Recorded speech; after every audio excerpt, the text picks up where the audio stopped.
Olá, hoje vamos falar sobre emoções.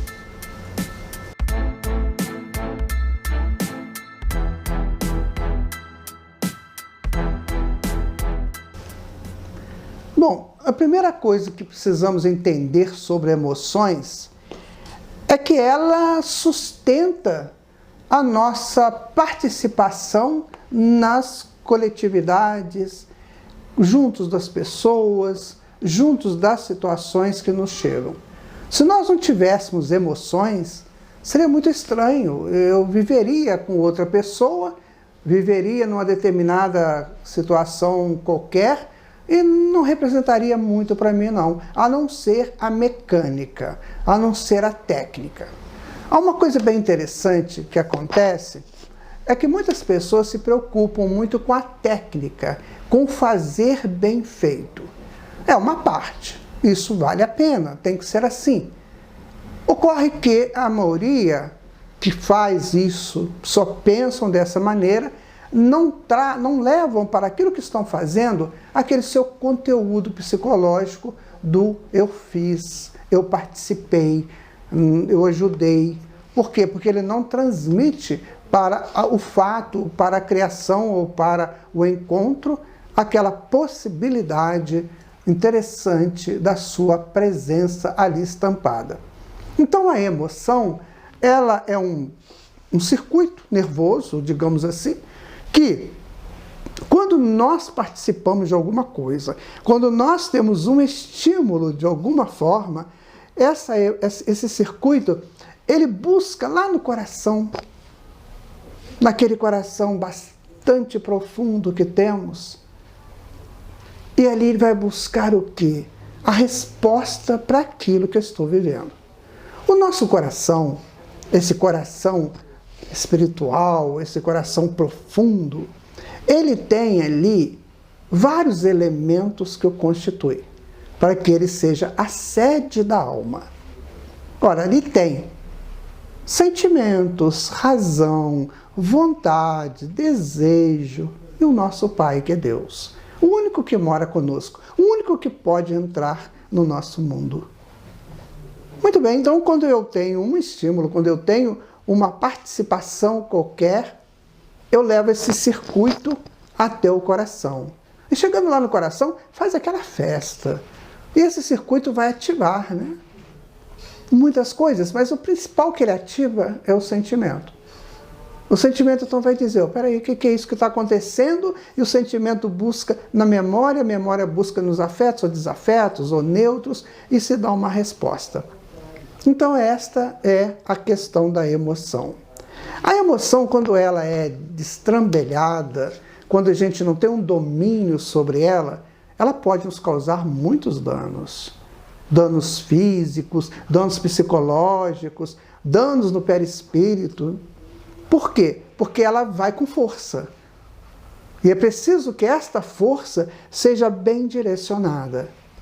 Então há pessoas que quando vive um momento emotivo, ele se entrega totalmente ao momento sem uma adequação ao que está acontecendo na sua fase de realidade. Então ele às vezes vive na ilusão. Por exemplo, eu vivo na ilusão de ser muito rico. E de repente eu ganho, né, um valor qualquer extra e a emoção às vezes é tão grande porque ela está trabalhando dentro de uma proposta, dentro de um desejo que eu tenho e que naquele momento ele pode ser realizado. Então a emoção fica descontrolada e ela pode prejudicar o meu sistema nervoso, pode prejudicar o meu sistema circulatório, eu posso ter um problema grave ali mesmo, no processo dessa geração emotiva descontrolada. Então a emoção é algo extraordinário. Sem ela ficaria muito difícil a vida. Presume-se, inclusive, é um estudo, está sendo levado a efeito, de que os psicopatas não trabalham a emoção. Por isso eles realizam os atos que realizam. E outros mais que têm uma emoção muito descontrolada, às vezes ele cria esse processo de emoção descontrolada para eles entrarem num clima alheios ao bom senso e às vezes eles cometem muitos e muitos abusos, muitos e muitos enganos.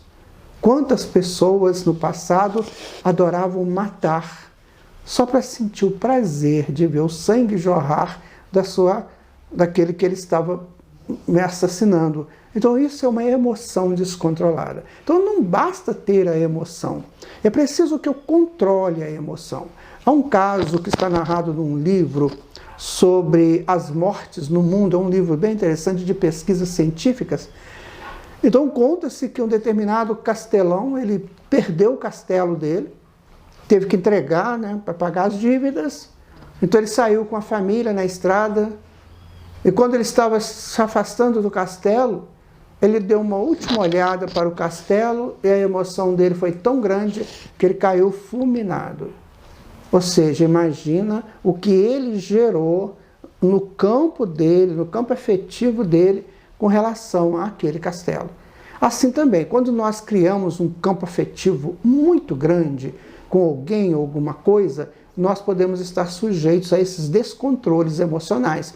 Quando a gente vê a pessoa, quando a gente participa daquela situação, por exemplo, uma partida de futebol, nós vemos sempre aí alguém desencarnando, né, por questões emocionais, né, durante um jogo, porque a paixão é muito grande e ali eu posso, pela emoção descontrolada, desencadear um processo de colapso no meu corpo físico, ou então um colapso até mental, a pessoa perder até o sentido da vida dele, ele perde o conduto da própria vida. Então a emoção precisa ter esse controle, ou seja, toda vez que eu tiver uma emoção, eu trabalhar o racional também.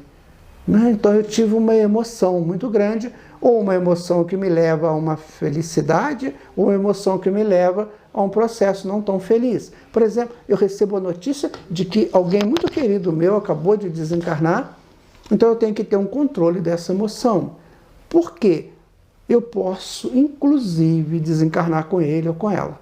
Por isso que a emoção tem que ser refletida. Eu sinto a emoção, isso é importante eu sentir, mas eu tenho que refletir em cima dessa emoção. Quantas vezes a vida nos convida a uma mudança de atitude, mudança de hábito. E quando chega esse momento que nos proporciona essa mudança de hábito, que vai ser para o nosso bem, eu não consigo dominar a minha emoção e começo a xingar, começo a reclamar, começo a dizer que Deus não existe, que isso não pode acontecer comigo, logo comigo, quando na sequência você vai ver que aquele processo ele foi para uma mudança de atitude, uma mudança de hábito que lá na frente vai te ajudar. Então a pessoa vai dizer assim, pois é, no dia eu não entendi, agora que eu estou entendendo por que isso aconteceu comigo. Então, veja bem, a emoção é um circuito nervoso gerado pela psique para trabalhar a condução do momento, para fixar em mim a proposta do momento e para eu fixar no momento a minha proposta. Eu preciso saber lidar com isso. Quando uma pessoa é equilibrada emocionalmente, a vida para essa pessoa tem sempre só o lado positivo. Ela só vê coisas positivas. Agora, quando ela está descontrolada, desavisada, ela vai sempre ver lados negativos. Uma das coisas mais importantes para equilibrarmos a emoção é estudar o Evangelho de Jesus, que é o conteúdo do Evangelho é extremamente equilibrado. E isso vai nos ajudar também aos nossos equilíbrios emocionais. Muito obrigado, até o nosso próximo encontro.